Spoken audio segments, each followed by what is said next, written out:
Hey guys, something I'm choking. Hey guys, this is YQ from Tower Singapore Online, and then today I'm actually going to be doing something a bit different.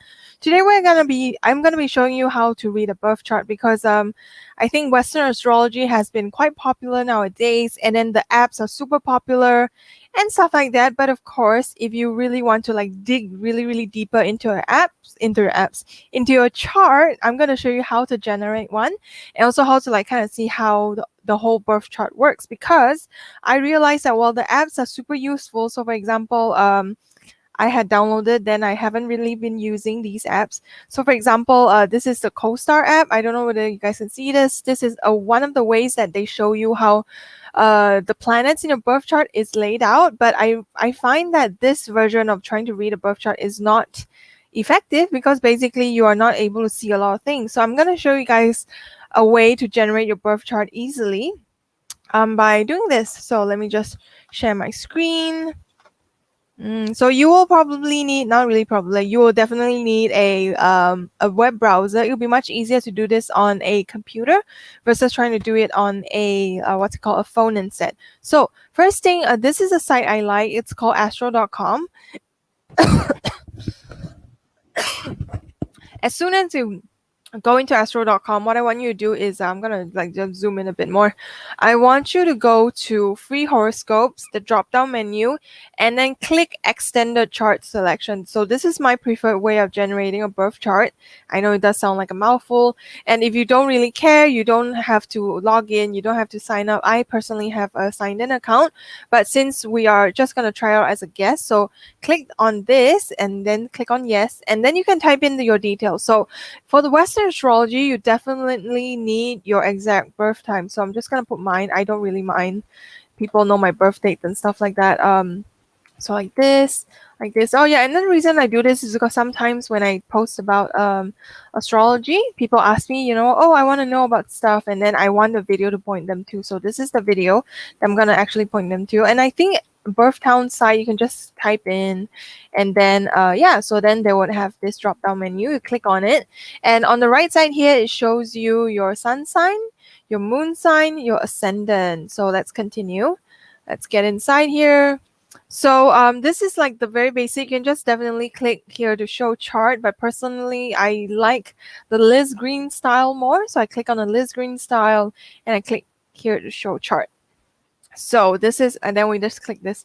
So this is actually a birth chart, and then I'm just gonna right click this one so that we only see the image. So this is a birth chart, and then also yeah, so that's like the first step. Very first step, get your birth chart, and then you can see how very different it is from the app. So I was trying to see whether I can get you guys a visual image of the app version. So for example, let me just try and show you guys. So this is the app. So I know a lot of people have CoStar. I know a lot of people have what's it called, Pattern app as well. So this is how CoStar actually shows the birth chart, but then you can see that it's very different from the actual birth chart. So an astrologer will actually look at this actual birth chart because with this pattern, pattern because the app is called Pattern, with this we are able to tell the relationships between the planets, and it's also much easier for us to kind of see like how your planets are like falling into the birth chart. So I did promise you guys I'm going to teach you how to read a birth chart. The thing is, birth chart, there are a lot of things to cover in the birth chart, but I'm just gonna like run through some quick things if I'm reading a birth chart, what I really care about. So let me just zoom this back in, I think. So you can see like this is the whole birth chart. What, I don't know whether you guys can see this. Okay, not really.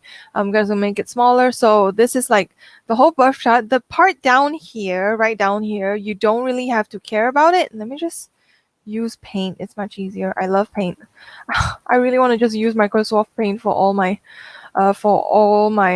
client stuff as well. So hi, whoever's watching. I hope it's not me. It's probably me, but hello. If you're watching the replay, let me know as well, because it's really nice to just see who's on, who's on. Okay, so yes, so this is a birth, just my personal birth chart. So there are a lot of symbols, there are a lot of houses, and then let's see what I promise I'll cover. So So first of all, I covered like how to generate the birth chart.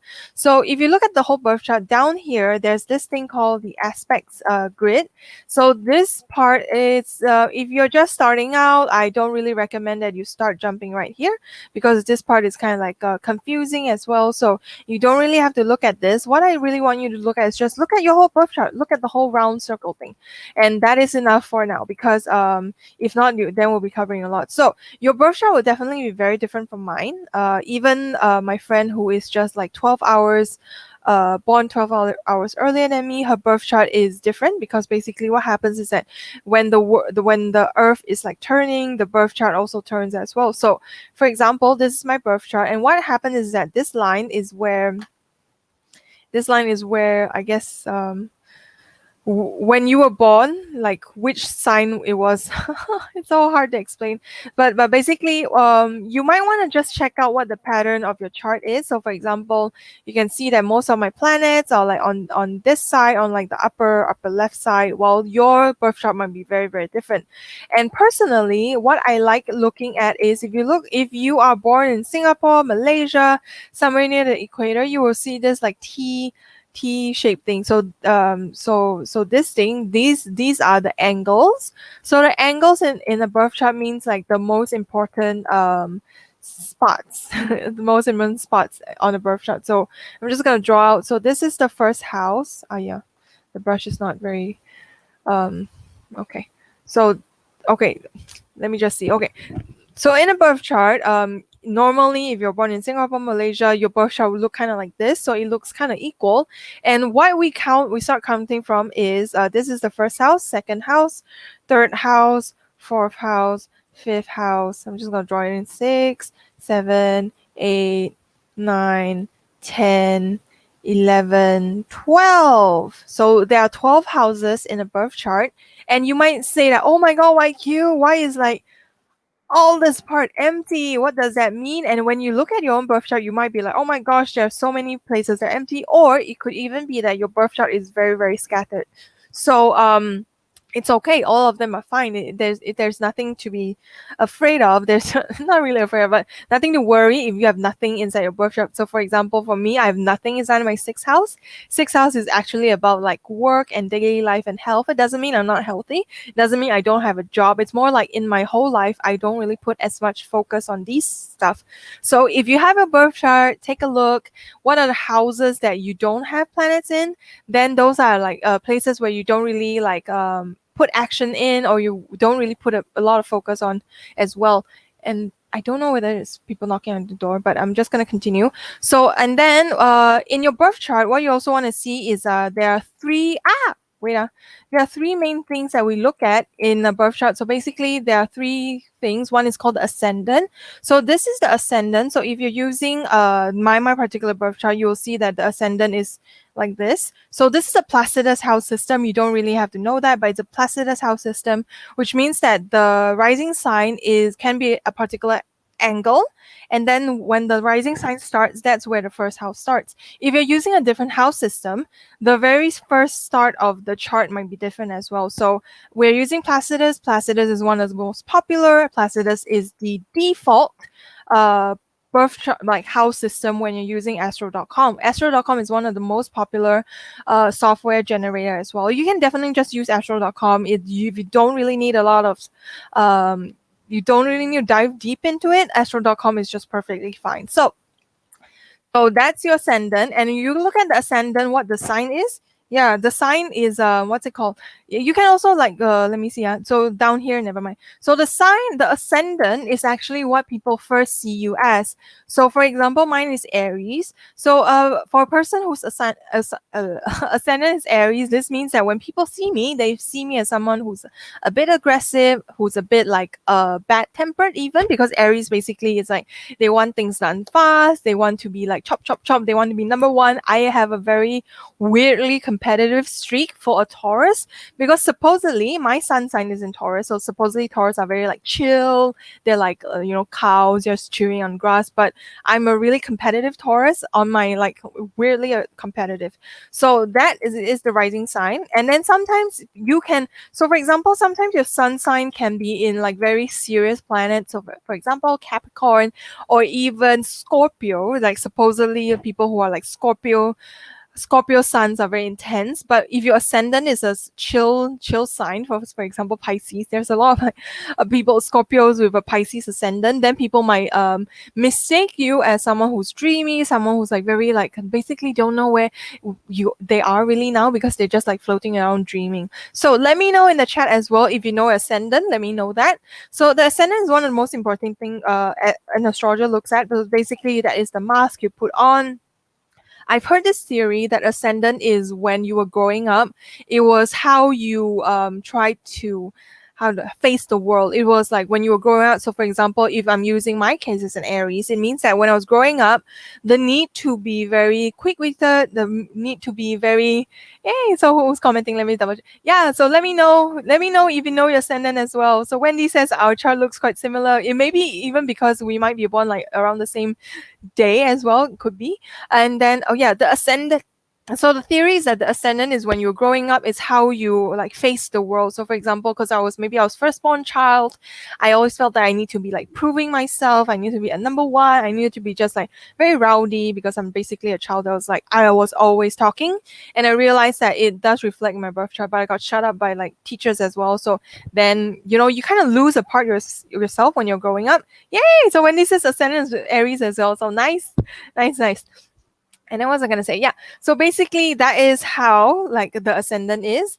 And then, because personally, if you have a birth chart, what I want you to look at is as well to look at the lines here, the angles, whether there are any planets that are very near. So, for example, I have Mercury that is like +10 -5, so +10 right here, -5 right here, +10 -5 degrees. It's an angular planet. So angular planet means that they're at the angles, they are stronger. So for example, mine, I have Mercury near the angle, so it's an angular planet. It means that me talking, me communicating, and then me basically just like putting like things into words, like even putting out videos is a very Mercury thing. And then this means that because an angular planet means that it's very obvious to a lot of people. It is like people, they might even know, you know what, she's the girl who I always is always talking. So that was me when I was growing up. Basically, all the teachers were like, she cannot just shut up. So that was me. Let me know as well if you have any angular planets, because basically those planets are strongest.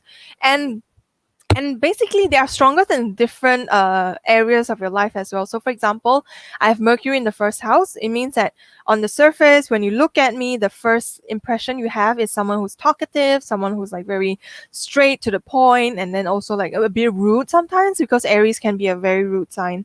And so that is, yeah, so hello, like you. So that is like the angular planets. And then also then you like, can check out, are there any planets near these places as well. So for example, here and here. So for example, I don't have any angular planets near the seventh house. So this is the seventh house, this is the fourth house. So if you have any like angular planets here, this shows up in your family or in your private space. So for example, if my Mercury was in the fourth house, it could mean that in my family, I'm someone who communicates a lot. But when people first see me, they don't really get that impression. So instead, it's where the planets fall inside the birth chart is where you put the focus on. So for example, Mercury is communication, and also the sun is your identity. So for example, for someone with the sun in the first house, it's kind of like for them being honest, because like basically the sun is your identity, and then the first house is also like the first impression. So for people with the sun in the first house, they're like, this is me. And then there's no lying, there's no trying to like pretend to be other things. They're kind of like for them, it's their life motto is more like, I just need to be me, and then I need to be honest. So that might be what happens with someone in the sun in the first house. So let me know in the comments if you have any angular planets, if you have any like planets in the first house. So if most falls in the middle, do you mean here? Yeah, so I think it's Wendy. Do you mean here in the middle, or which particular houses are? Yeah, so it really depends. So for example, yeah, because we can't really tell I don't think I have a birth chart yet. Yeah, or maybe I do, but for now I don't have it. So for example, then if your planets fall in different places, for example here, here, here, it also means that you just put focus on these different areas in life. So for example, I have nothing here, I have nothing here, I have nothing here, I have one thing here, then I'm nothing here. So it's more like these places are not important for me. So for example, if you do have something in the fourth house, it's like family is important to you. Fifth house means like children, hobbies, like expressing yourself, or even romance is important. So maybe I'll just walk through the houses as well so that it's much easier for you guys. So there's first house, second house, third house, fourth house, fifth house, six, seven, eight, nine, 10. So yeah, look at your birth chart and then see where the planets lie. Let me know in the comments as well what number of houses the planets lie, because it'll be interesting. So first house is the first impression, how we portray ourselves, and sometimes it's also how we see the world. So for example, I would see the world as a very competitive place, because very Aries is very competitive, and also I would see the world as needing me to be like very fast paced, very like aggressive. I need to fight in this world. So that is me because of my ascendant. Then the second house means your personal value, your income as well. And then if there are planets falling inside, it describes like the different energies that you put in when it comes to your money, your personal values. So for example, for someone like me who has a Venus in the second house, it could mean that for me, enjoyment of money, enjoyment of my values is something that's very important for me. And then the third house is about communication, and also about siblings, also about like early studies. So the thing is, right, each house has a lot of keywords. I cannot finish them all, but I'm just giving you like the main gist of it so that you can go explore some more. Then the fourth house is more about family, so or also family is more like family origin kind of situation, and sometimes it's also the mother and the father. But so my teacher has the theory that 10th house is mostly mother while the fourth house is father, but different astrologers have different opinions on this. And the fifth house, we talked about it just now, it's about like personal expression, hobbies, children. So for example, if you have Pluto inside the fifth house, it could be like for you, romances, children, or even trying to express yourself can be something very fearful, because depending on the different planets, it colors like how, in which areas of your life you might find like the energy surfacing. Then the sixth house, it's about daily life, daily routines, health.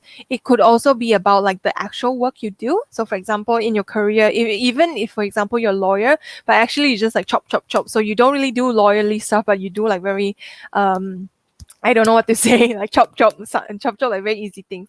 And then the seventh house is something that is quite curious for a lot of people, because seventh house is about one-on-one relationships. It could mean the people you marry or the people you attract. This so the thing is, this is your birth chart, but you also attract these kind of people. Or for you, some people say that the seventh house is basically what we're lacking and then what we try to find in other people. So for example, if you like me has an Aries first house, it's like for you, your life is about being aggressive, being direct. And then what you are looking for in life as a partner is someone who can be more like kind, diplomatic, even like very harmonious. Because you're so like aggressive, then you want someone in your life who's very harmonious, who's able to like be very aware of what you're feeling, be very aware like to take care of you as well. So, but of course, the sign Libra can also be about like passive aggressiveness. But then that's just me. Of course, it really depends on your birth chart, what is at the door of the seventh house. So some people might, yeah, so this is the door, and then you look at what sign it is. Okay, then the eighth house is about the eighth house has a lot of weird things to talk about. So it could be other people's money. So for example, second house is about your money, while the eighth house is about maybe your partner's money. So if you're in a joint venture, it's a partner's money. Or it could be about like if you're married, your spouse money. And it's also about psychology, about crisis, about transformation. So if you have a lot of planets in the eighth house, it kind of means that these things drive you, like, oh, you know what, when a crisis happens, you kind of like get a kick out of it, or you get turned on by crisis. Some people do, not me. And then the ninth house is about like broadcasting, philosophy, and then justice system as well, belief systems, and it's about higher education. And the funny thing is, right, the houses, the opposite houses, they have like opposite meaning. So for example, we talked about third house just now. Third house, it could be about early education, while the ninth house is about like higher education. So like instead of like trying to follow like in early education, you have to like the teacher say A for apple, and you say, oh, A for apple. Well, in higher education, the teacher is like, what is an apple? And then you have to go and figure out what the hell an apple is. So it's more like there's more freedom about like how to see things in life is the ninth house. So the belief system, it could be politics. This chart might suggest someone who's good at politics. I'm not. This is my chart, but I have no interest in politics. Um, then the 10th house is also very important as well. The 10th house is about our career. It's more like the career you pursue.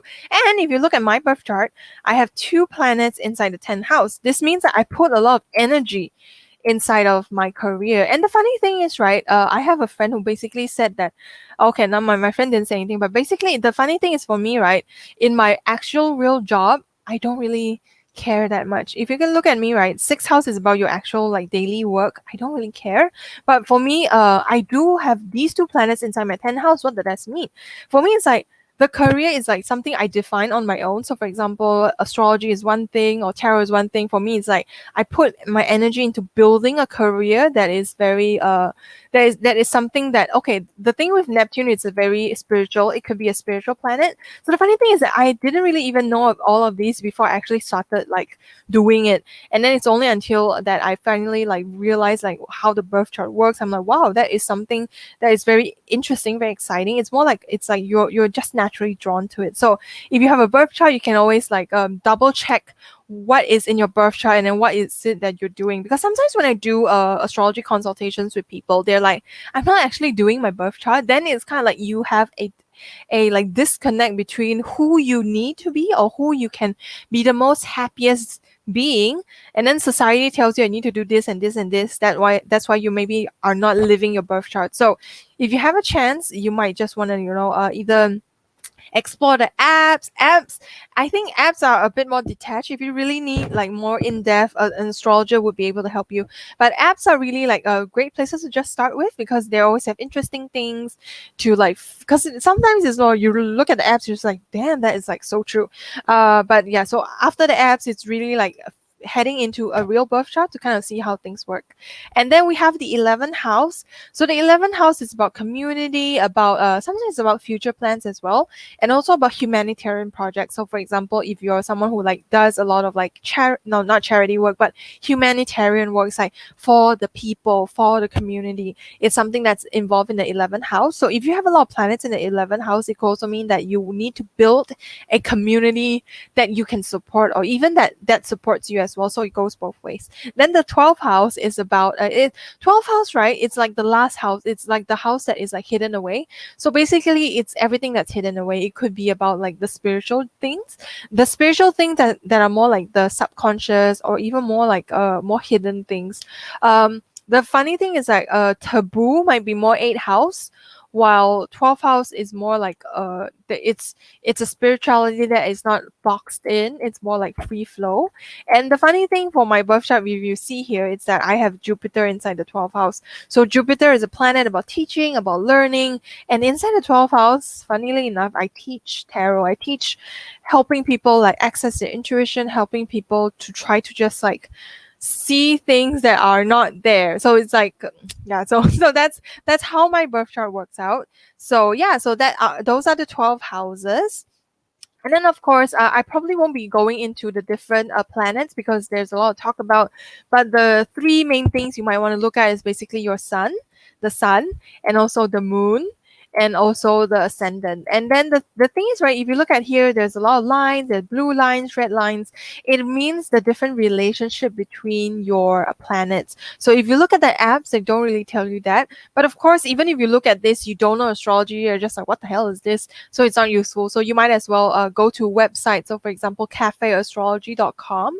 It might be helpful, but it does get a bit overwhelming because they use jargon that you might not know. Yeah, so this is how you actually read a birth chart. I know there's going to be a lot of questions. I am not going to be reading anyone's personal birth charts because basically this is not the session for it. But I guess I am not inclined to teach astrology for now. But if I do teach astrology, it will be more like focus on particular areas in, and because my Mercury is so near the ascendant, I have a affinity for Mercury. I have affinity for communication, because I was planning on doing like a 5-day challenge for people to like get comfortable being on Instagram live, things like that. Yeah, so when I do launch anything related to that, I'll just let you guys know. But yeah, so basically, that's how you read a birth chart. Those are like the different houses we covered, and we also covered like the ascendant, what it means, and we also covered how to generate the birth chart itself. So if you have any questions, let me know in the comments. And of course, if you're just like joining now, you can always go back and watch the video again, just to see, how to generate the birth chart, because that is like the very very first step. I'm gonna try to find whether, okay, my app is not my yeah. So basically, I was just trying to show you guys, like, this is like how CoStar shows your app. Yeah. YQ is very cute. She says like, just come to me to decode the birth chart. I do have birth chart readings available, but for me personally, I really like helping people with career stuff. I really like helping people finding out, what careers you might be suitable for. But the funny thing is that I'm not able to tell you what actual job you're suitable for. I'm just able to tell you that these are the strengths you have. These are some of the ways that your career might manifest as well. So definitely, if you're interested in a lot more astrology stuff, let me know in the comments. I can always like go through like these like very tiny short videos teaching you a bit about astrology. And because there is a lot of things to teach as well, I do recommend my astrology teacher May Sim. If you Google her, she does have like a very comprehensive astrology course. If you're interested, I'm not an affiliate. If I'm an affiliate, I'm gonna like promote it damn hard, but I'm not. So yeah, so that's it for me for now. If there's anything you like to know when it comes to spirituality, let me know as well. And then yeah, so I hope you had fun, and then I hope that you generate a birth chart, and then you can go and just play around a bit and see like what you are as a person. So thank you guys for watching this, and if you're watching the replay, thank you so much as well. I will see you next time. All right, bye bye.